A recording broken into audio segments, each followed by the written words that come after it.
दरोडा व खुनाच्या प्रयत्नातील 1.5 वर्षांपासून पोलिसांना पोबारा देणारा मोक्यातील पाहिजे सराईत आरोपी अखेर गुन्हे शाखा युनिट 2 कडून जेरबंद। गुन्हे शाखा युनिट क्रमांक 2 ची कामगिरी दिनांक 18 जानेवारी 2025 रोजी सहाय्यक पोलीस उपनिरीक्षक गुलाब सोनार यांना मिळालेल्या गोपनीय माहितीनुसार उपनगर पोलीस ठाणेकडील दाखल गुन्ह्यातील पाहिजे असलेला आरोपी चिक्या उर्फ मितेश संतोष परदेशी वय 23 वर्ष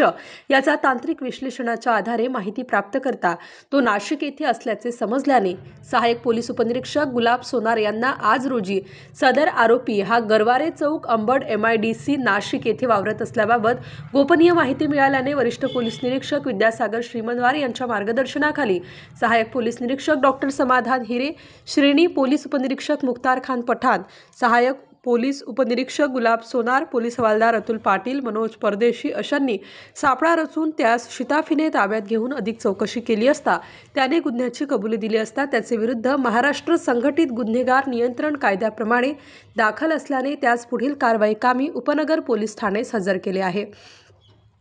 सदरची कामगिरी वरिष्ठ पोलीस निरीक्षक विद्यासागर श्रीमंतवार यांच्या मार्गदर्शनाखाली सहाय्यक पोलीस निरीक्षक डॉक्टर समाधान हिरे, श्रेणी पोलीस उपनिरीक्षक मुख्तार खान पठाण, यशवंत बेडकोडी, सहाय्यक पोलीस उपनिरीक्षक गुलाब सोनार, प्रेमचंद गांगुर्डे, शंकर काळे, विलास गांगुर्डे, पोलीस हवालदार नंदकुमार नांदुर्डीकर, प्रकाश बोडके, अतुल पाटील, प्रकाश महाजन, चंद्रकांत गवडी, किरण अहिरराव, मनोज परदेशी, वाल्मिक चव्हाण, नितीन फुलमाडी, प्रवीण वानखेडे, जितेंद्र वजिरे अशांनी केलेली आहे। स्टार न्यूजसाठी मोहसिन पठाण, नाशिक।